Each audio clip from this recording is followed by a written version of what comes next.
Kemi Badenoch, what are you doing?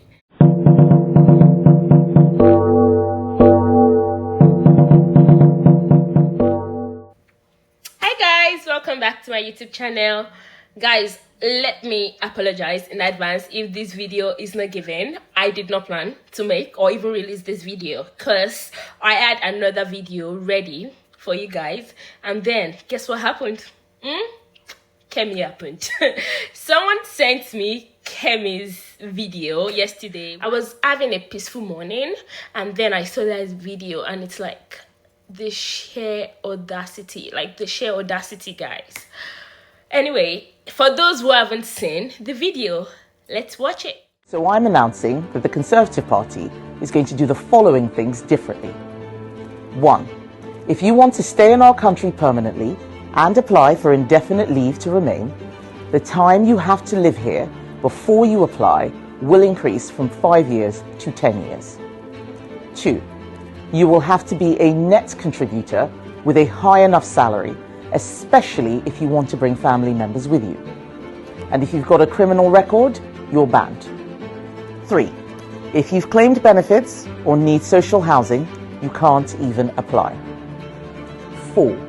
We will increase the time before you can apply for a British passport from 12 months to 5 years, meaning it will take a minimum of 15 years to start an application. 5.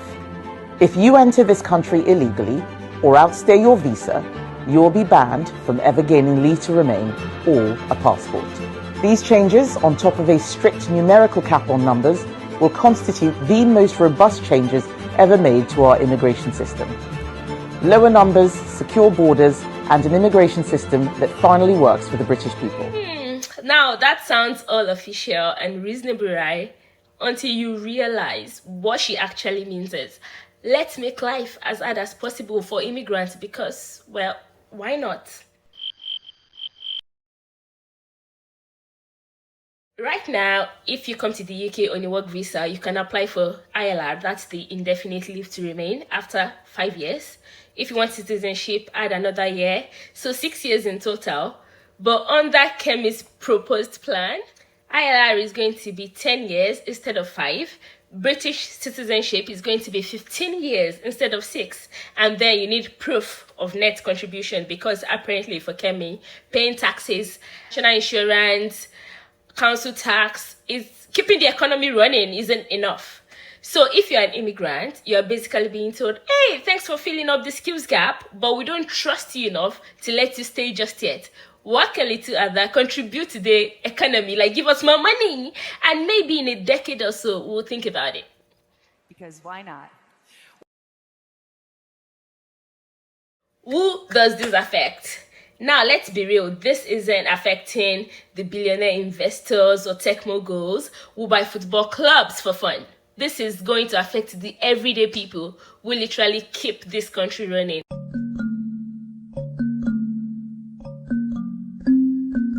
The NHS workers, your doctors, your nurses, other NHS professionals that are already being overworked and understaffed.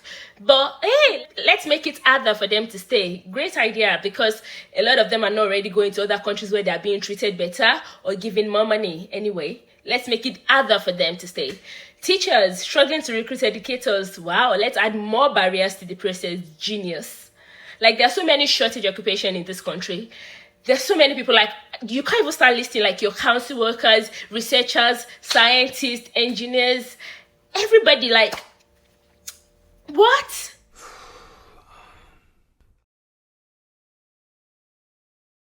Now, let's talk about the net contribution nonsense. What's this about proving you're a net contributor? Are we going to start rating immigrants like Uber drivers? You paid taxes, did not commit crimes, and contributed to the NHS. But you claimed child benefits once. Oops, 1-star rating, no visa for you.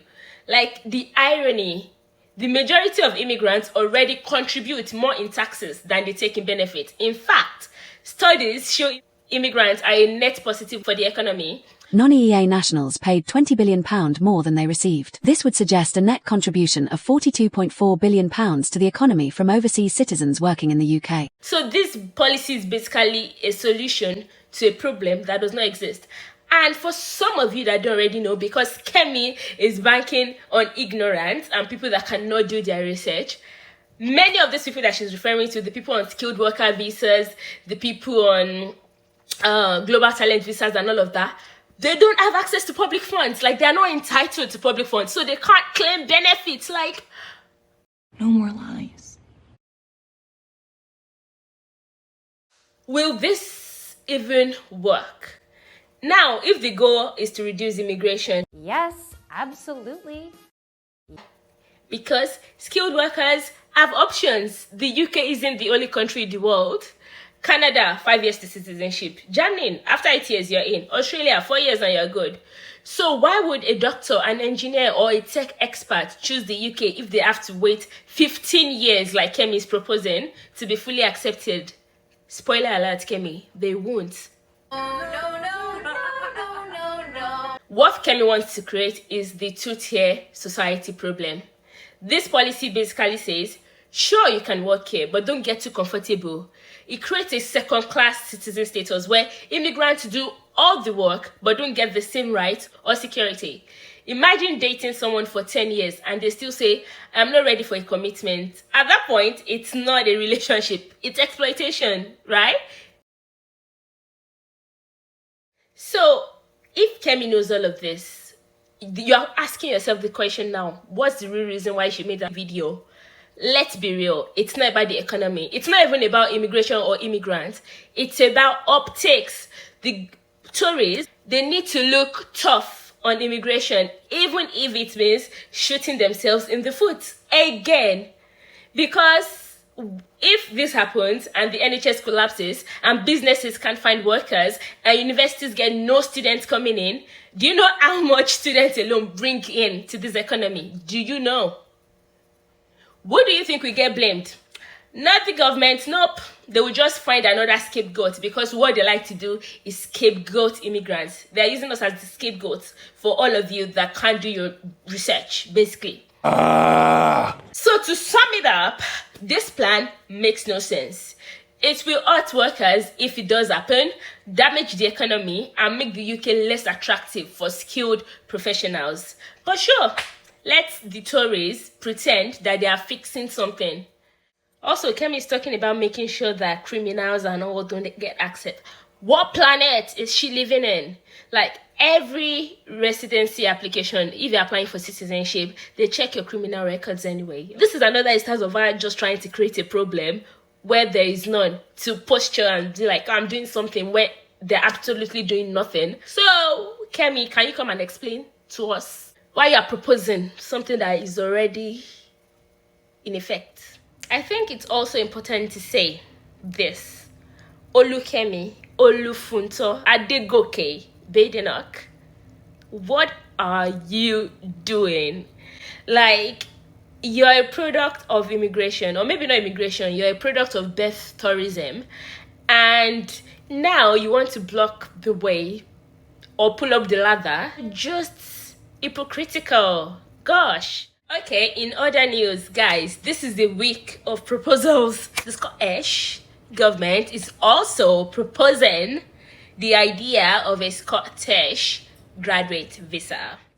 This initiative will be to retain international talent by allowing graduates from Scottish universities and colleges to live and work in Scotland for up to 2 years post-study. So I also got confused when I heard about this proposal, because it's like, how was this Scottish graduate visa different from the existing graduate route visa that we have? But even though they sound similar, there are key differences. Let me break it down. So for the UK graduate route visa, any student, for the UK graduate visa, who can apply, any international student who has completed a degree at a UK university. How long does it last? 2 years for most graduates, 3 years for PhD holders.